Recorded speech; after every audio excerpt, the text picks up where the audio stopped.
to figure you out. If I can have you now, then easy's what I'm about. I think you might be the Assalamualaikum warahmatullahi wabarakatuh. Selamat pagi, salam sejahtera untuk kita semua. Pada kesempatan yang berbahagia ini, saya Glodencia Sarah Kurunin akan memaparkan materi tentang kalimat efektif. Langsung saja kita masuk ke materi yang pertama, ada pengertian kalimat efektif. Baik, sebelumnya di sini teman-teman ada yang udah tahu apa itu kalimat efektif? Ya, kalimat efektif adalah kalimat yang secara tepat dapat mewakili gagasan atau perasaan pembicara atau penulis, sanggup menimbulkan gagasan yang sama tepatnya dalam pemikiran pendengar atau pembicara seperti yang dipikirkan oleh pembicara atau penulis. Kita masuk ke struktur kalimat. Struktur kalimat dalam bahasa Indonesia terdiri dari subjek, predikat, objek, pelengkap, dan keterangan. Untuk membentuk sebuah kalimat, struktur minimalnya mempunyai subjek dan predikat. Baik, langsung saja kita masuk ke dalam ciri-ciri kalimat efektif. Ciri-ciri kalimat efektif yang pertama ada ketatabahasaan. Ketatabahasaan merupakan faktor penting dan mendasar dalam kalimat efektif. Salah satu contoh ketidakefektifan kalimat karena tidak sesuai dengan aturan tata bahasa adalah adanya pemakaian akhiran kan dan i yang salah. Contohnya, dosen kritik sastra menugaskan kami membuat makalah. Jika dikaitkan dengan ciri pertama dari kalimat efektif, contoh kalimat tersebut kurang efektif. Contoh kalimat yang benar adalah dosen kritik sastra menugasi kami membuat makalah.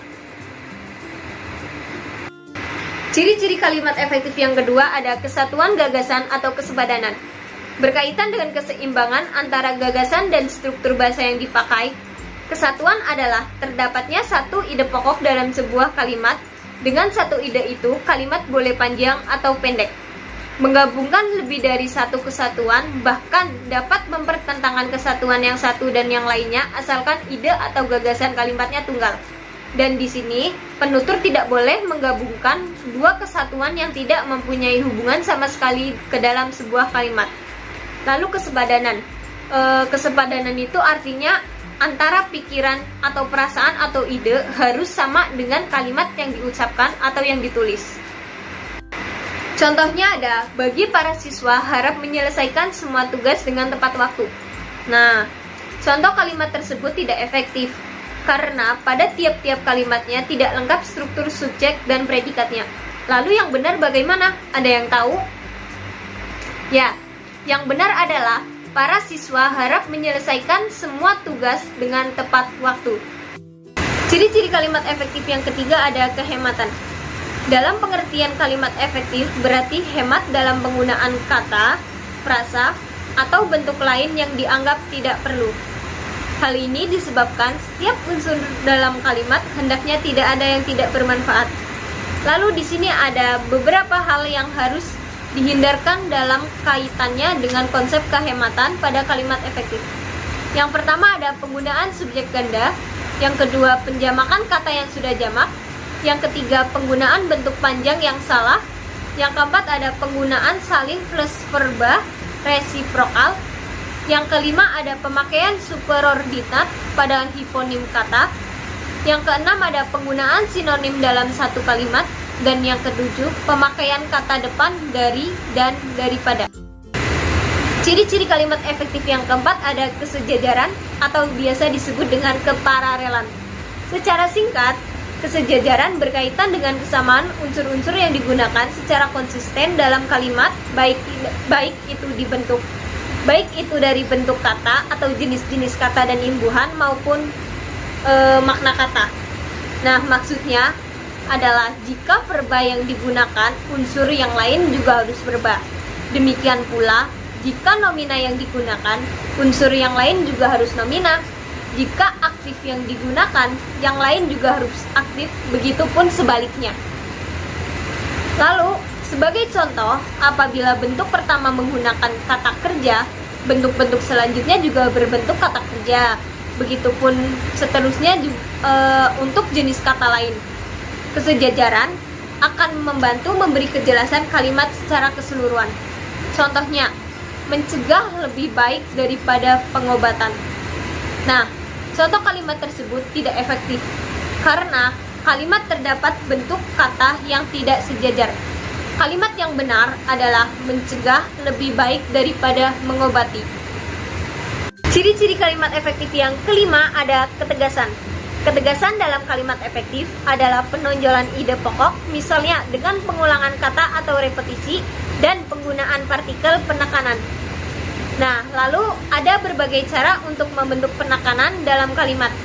Yang pertama, meletakkan kalimat yang ditonjolkan itu di awal kalimat. Yang kedua, membuat urutan kata yang bertahap. Dan yang ketiga, melakukan pengulangan kata atau repetisi. Baik, kita lanjut ke ciri-ciri kalimat efektif yang keenam. Yang keenam ada kecermatan. Kecermatan adalah kalimat tersebut tidak mengandung tafsiran ganda atau ambigu. Contohnya, adik membawa 2 karung beras.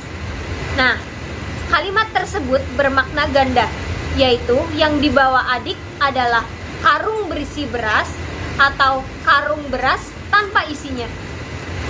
Lalu yang benar bagaimana? Yang benar adalah adik membawa 2 lembar karung beras atau adik membawa beras sebanyak 2 karung. Lalu ciri-ciri kalimat efektif yang ketujuh. Yang ketujuh ada kepaduan atau koherensi. Kepaduan atau koherensi adalah hubungan timbal balik yang jelas antara unsurnya sehingga informasi yang disampaikan tidak terpecah-pecah. Contohnya, contoh kalimat pertama, hidup jangan mengharapkan akan belas kasihan. Contoh kalimat yang kedua, surat itu sudah saya terima kemarin. Nah, kedua contoh kalimat tersebut tidak efektif. Kenapa tidak efektif? Karena pada tiap-tiap kalimatnya tidak terdapat kepaduan atau koherensi. Lalu kalimat yang benar bagaimana? Kalimat yang benar adalah kalimat yang pertama, hidup jangan mengharapkan belas kasihan orang lain. Dan kalimat kedua yang benar adalah surat itu sudah saya terima kemarin.